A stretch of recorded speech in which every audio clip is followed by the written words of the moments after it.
Hey, it's Tom with Kindle Mojo. Today I have Suzette Brown with me, and her profile number is 2021 on Kindle Mojo. Suzette, welcome. How you doing today? I'm doing well. How are you? Thank you for having me. Oh, you're very welcome. And you are the author of Alzheimer's Through My Mother's Eyes, which is a Yeah, memoir? it is. Yes, it's a memoir. Okay. It's based on my journals and my 5 year experience. Yes, Okay. And nonfiction memoir.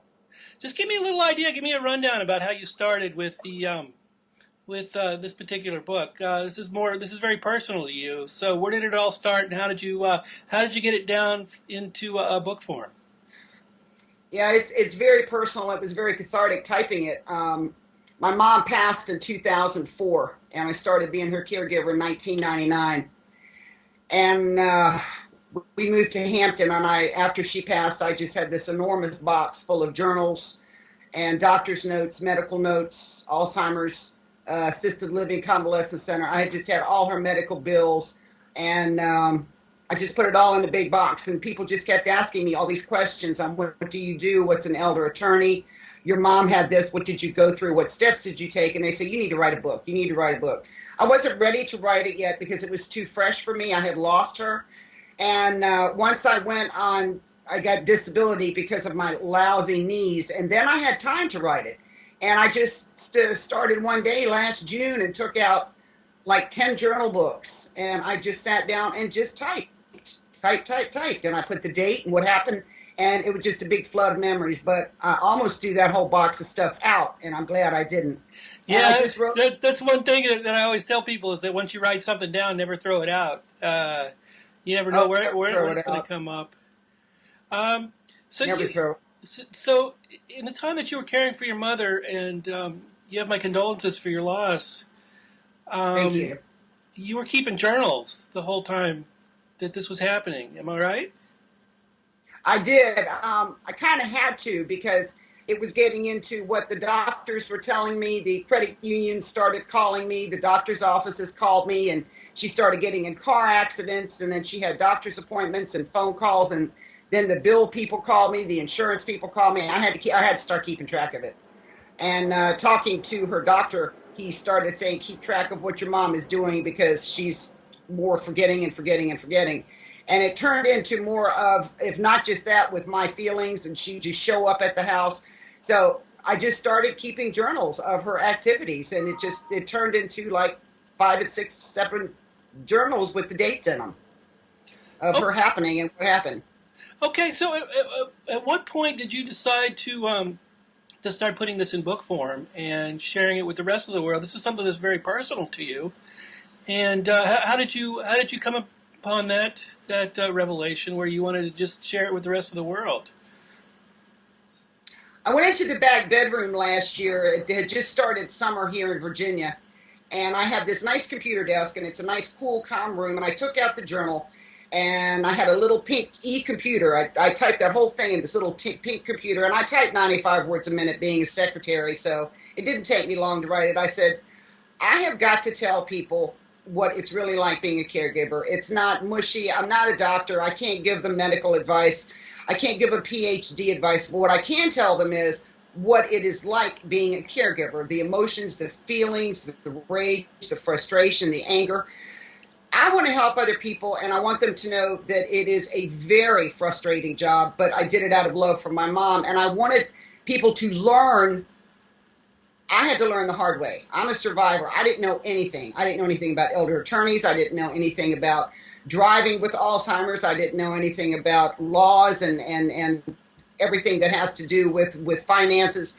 So what I wanted to do is write a book and give people the resources and the story on what they need to do before it all comes down into a tumbling down the mountain in a big, huge ball. That's what I wanted to do. I want to tell people this is what it's like. It's Okay. not fun, but this is what it's like. So this is more from a point of view than an advice, or this is just you just chronicled your experiences. This, I chronicled my experiences. Oh, Tom, I've got emotions in there, and I've got family moments. I've got sad moments. I've got good moments. I've got feeling sorry for mom, medical advice, and just, just about to the end of my rope, taking the phone and throwing it against the wall after her 12th phone call of the night. So there's a little bit of everything. And what I really did in this book, and that was thanks to the beta reader that my publisher had, was I went into the book and there was so much I could have done differently. And in the book, I made sure and put what I should have done, what I could have done to know so others will know differently, like getting her off the road. She never should have been driving as long as she was driving, and I should have gotten her off the road. And I give people help like that, and the ones that have read it have been like, oh my gosh, can I ever relate to your book? So it's pretty raw and real. It's like, this is how it is. I was a caregiver for 5 years. I have a husband. I had a 14-year-old son. I had a full-time job with the school system in Gloucester, and then in Hampton. It was a nightmare.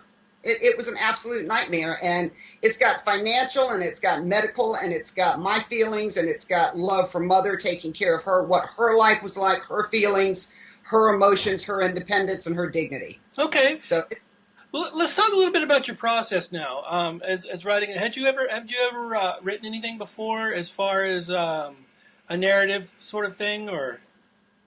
never. I've always liked to write. I've always written poems, and I've had quite a few things published in the paper, like letters to the editor and different articles over the years. But I've always just enjoyed writing. I told my husband I just thought everybody could sit down and write, but now I know they can't. I've just always enjoyed it. Yeah. And when you have to really have a basic, not like I've been to the store. I mean, you have to have a good understanding of the English language. Exactly. And I just took the computer out and took the first notebook and opened it up, and I had no idea what I was doing. I had no idea what to do, how to type. I just basically started typing and saved the pages as I typed them. And then a beta reader who's a teacher in Hampton cut it in half because I had so much repetitive in it and just over and over the same thing. Okay, and she did a wonderful job. You mentioned beta readers. Part of your process was to get other people to read it, and that's all beta reader really is somebody else who's going to look at your work with a non-objective, fresh point of view. How important do you think that was to your process? Oh, it never would have been as good as it is now. I mean, it took her, when she realized the extent of what she had to do, because I'd never done this before. She says, Mara, this is going to take a little bit longer than I thought it would, because I just kept repeating everything over and over. Right. She took out junk and paragraphs. I mean, not junk, just rewritten in paragraphs. And, oh, my God, it never would have made it without her. She was fabulous. Instead of a sentence that's 3 paragraphs long, she took that same sentence and made sense out of it in 1 sentence period, and It just made so much. Oh, she was invaluable. Yeah, you ask any writer out there that's been doing this a while, and they will tell you that probably about 90 to 95% of the process is actually revision. So, yes. And then it went to the editor, and it was revised some more, and she took it over professionally. She had that's with author options, and she has a nurse that was an Alzheimer's nurse, which was the perfect person to read it. So that was another beta reader after I had the rough draft back. And the Alzheimer's nurse is the one who said should have and would have and what you could have done. So it just made it all come together. So sort of a collaboration on that with the nurse that helped. Okay. And yes. So how many sets of eyes would you say went over it before you even considered going to publication with it? Well, I had some family members that wanted to read it. I think they more or less wanted to put their opinion in it. I didn't want anybody else's opinion. I didn't want the writing changed. All I wanted correct was the grammar and the wording. I didn't want the words differently. I didn't want the emotions different. I didn't want what I was saying different. I wanted to say what I wanted to say. And a couple of people that wanted to look at it and basically revise it, I said, well, you can write your own book because this is my book. I did have a girlfriend that I've known since I was 9 years old. She sent me a Facebook. She said, I would really love to read your story. And so I had the teacher beta reader. Then I had the real good friend from 40 years ago. She read it. She made some suggestions, change this, but she was not emotionally involved. But she also knew my mother growing up. She knew us as a family. And after her, then it went to the editor. And then I had another teacher with Hampton Schools over here. She looked at it, and the editor and the editor's beta reader, and that's it. That's Okay. all.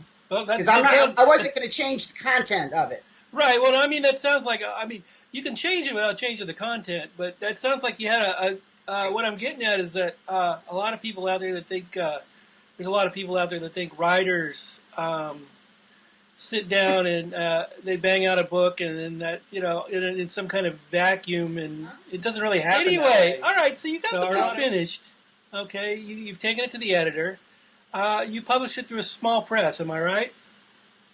I published it. She is the one. Oh gosh, I learned so much. She is the one that loaded it to CreateSpace that made a softcover book.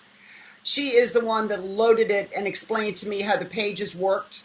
And of course, her and I edited and edit. But I want everybody to know that any that wants to self-publish their book, don't get your mother's niece's son to read it, or your neighbor's, daughter, or somebody that used to be a teacher down the street. Have a professional and reputable editor look at your book. Exactly. That makes all difference in the world. Unbelievable difference. And anybody can self-publish, but I can't.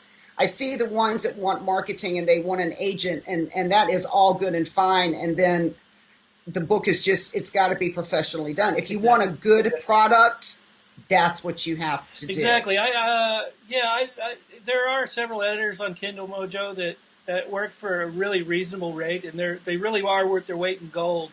Yes. I would add to that go over to other readers. I would add to that go over it, revise it at least 5 or 6 times before you even send it out to an editor, and then you're going to get it back from an editor, and you're going to revise it maybe 2 more times. Exactly. You get it back from the editor, and then you're going to send it out to a different editor. I generally recommend that people send it through 3 editors before they publish it. Exactly. Because, read. Right. There's so much polishing and so much, and you can do all that without losing your integrity of the story. Am I right? Is that how it happened for you? None of the story was lost. When I brought it to Ms. Davis, who works at one of the middle schools here, she is head of the English department. And, she loved the content of the book. She did not change any content. She polished it for me. So she was also not emotionally involved in it, but she had a master of the English language. So I was very picky who I let look at the book and who I let help edit it. And the ones who were not emotionally involved are the ones that go, oh my gosh, I don't even know your mother. This story is, and this is just what they say, the story is very compelling. So I did not change. I just could not change the words, but you know what I'm talking about because you're a professional. You can say Sally went to the store to buy a meal ticket and then a Coke and a shirt. Sally went to the store. So that's what has to be done. So exactly. It really worked well. Yeah, it's all a process, and it's often a long process. It is. It gets shorter as you do more of it, and it's good for book 2, right? Yeah. Oh, absolutely. Speaking of book 2, have you thought about writing any type of fiction or any other type of writing? Well, my book 2 is going to be me as the caregiver. Okay. Going out the front door in the morning on the way to work after the 7th phone call from my mom. Then getting to work. She did not know my work number, and I didn't give it to her. I worked with wonderful people in Gloucester schools. And getting to work and then coming home, and there are about 13 messages on the answering machine. But then it goes into, I have a family to take care of, and I had dinner to cook, and I had a wonderful son and a wonderful husband who helped me. And by the time it was 11 o'clock at night and after the 15th call, so this book is going to be my side of it. And it's just going to say, and I'm just sitting down and I'm just typing. So okay, well that seems like an interesting perspective. Is it going to be a memoir as well, or? Not sure yet. I'm going to let my editor help me with that. She just said, sit down and type. That's what she said. Okay, so sit down and type. That's the best advice you can give to any writer. You got your first book out, okay, and you've now gone through the process one time. What would you tell somebody who's just getting ready to get started that comes to you and says, I got this great idea for a book, but I have no idea where to go with it? What would you tell them? I referred one of the places I have to my editor because I trust her. The first thing you want to honestly know what I tell them, I would say don't use any of these self publishing vanity companies. I was hounded by them, and I had to block their number, and it was $6,000 or $7,000. And what they did is they sent me a copy. They sent me the name of one of the ladies that was one of their authors, and she contacted me, and I was very grateful to her because she didn't have to do that. And she sent me a copy of her book, and I looked at her book, and I asked her, I said, did they edit your book? Because I didn't think it had been edited yet. But the book had been published. And I felt so sorry for her. The book was grammatically horrible.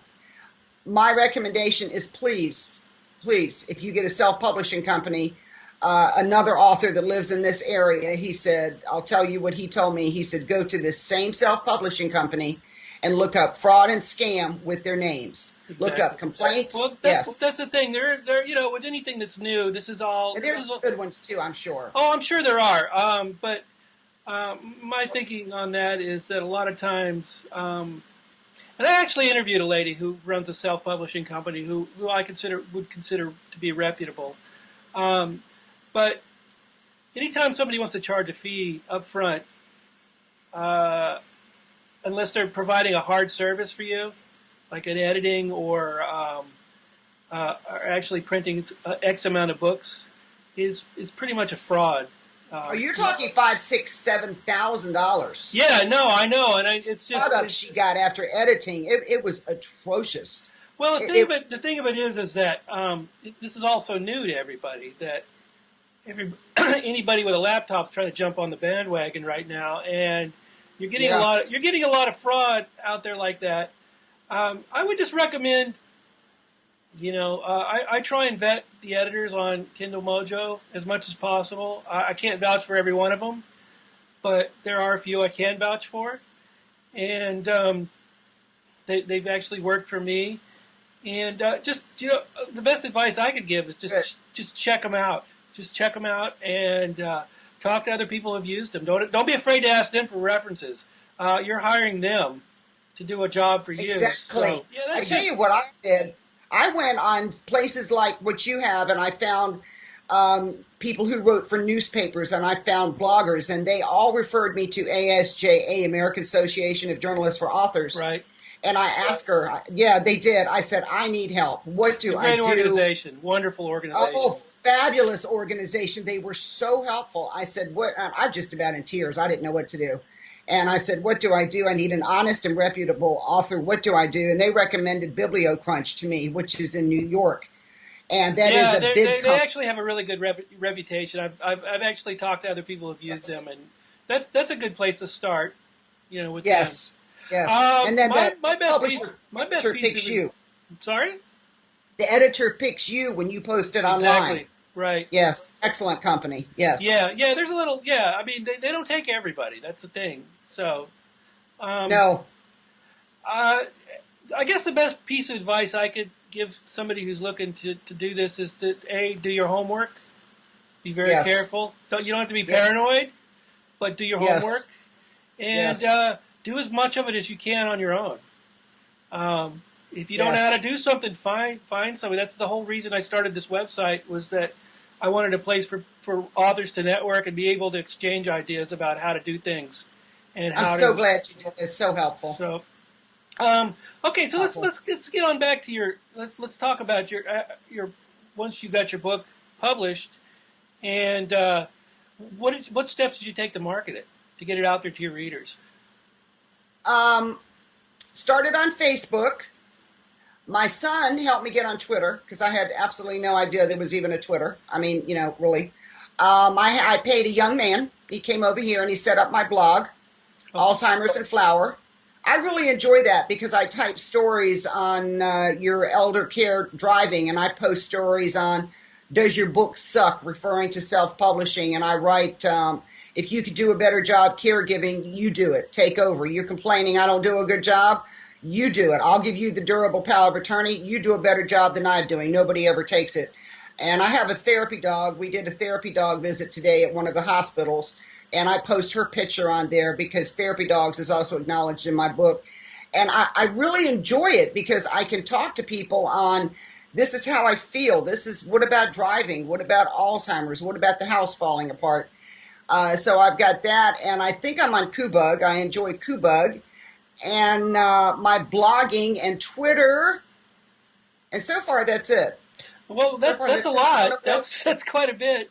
How I thought important do you think? How important do you think blogging is to your writing? I recommend that a lot of people blog. Start a blog. It's I free. think it's It's really, I easy. think it's really important.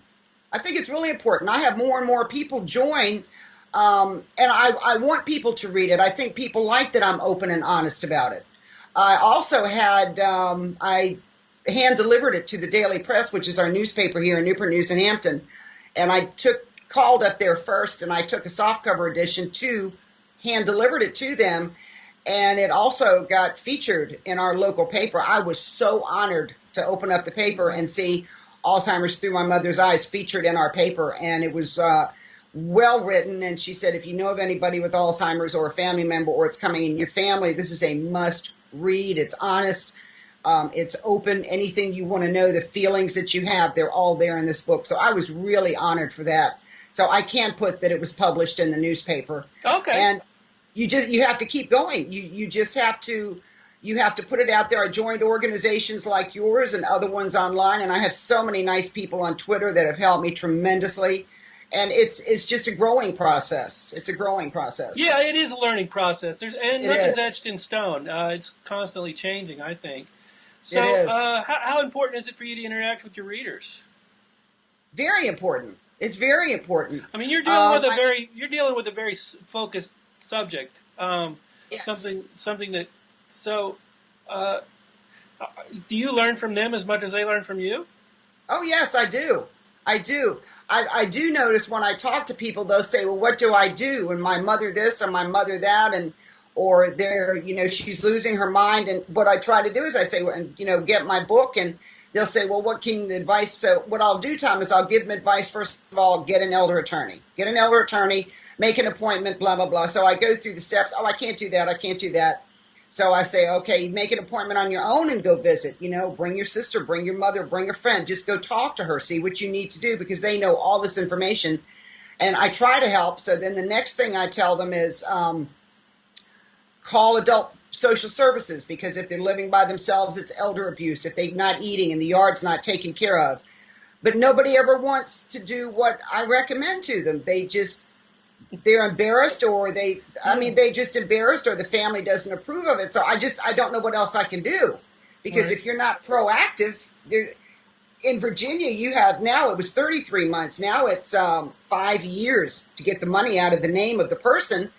And it's going to go to the whole state that you live in. And I try to explain this to people, but they don't Right. want to do anything about it. So Okay. I try to Yeah. help Well, them. that's all you can do. I know. Okay. So anyway, where can we find you on the web? You can find me on the web, alzheimersandflower.com. Flower is my therapy girl. You can find me on Twitter at the Suzette Brown, SUZETTE and Marla Suzette Brown on Facebook. And those are the three good ones. Okay. And those links will all be on your profile, right? All those links will be on my Okay. profile. You can get it a soft cover, or you can buy it to download. Okay. Buy it to download. Excellent. Okay. So what's next? Where are you going? What? Well, I still have Flower. I was going to show her to the camera. Say hi. Here's Flower. So Flower's your therapy dog? This is Flower, the therapy dog. Okay. She's a therapy dog international, and she's so sweet and she's so good. I do my therapy work. I do that as often as I can. I can't do it as often as I'd like because my legs get tired, but we go visit convalescent centers and we go to assisted living, and we went to Centera Careplex today, and we visit sick patients, and she brings love and happiness, and sometimes it's happy. It's very rewarding, Tom, and it's my way of giving back. Okay. It's my way of giving back. So that keeps me busy. My husband and I have been married almost 31 years, and my son is in Charlotte.